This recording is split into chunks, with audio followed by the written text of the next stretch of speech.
tema del confinamiento y no tenemos tiempo para cocinar, hoy día hay que cocinar con lo que tenemos accesible. Vamos al mercado, compramos un pescadito, hacemos pescado frito, a la plancha, vamos a la despensa y encontramos una cebolla, una papa.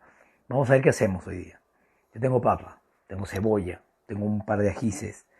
Entonces podemos hacer un pescado a la plancha con su ensalada criolla, una, una papa cocida, un poquito de arroz. ¿Qué les parece? Vamos a ver cómo nos va.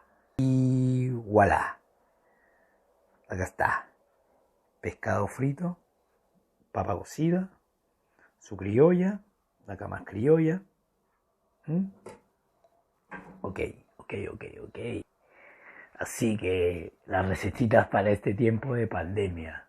Cuídense mucho. Un abrazo.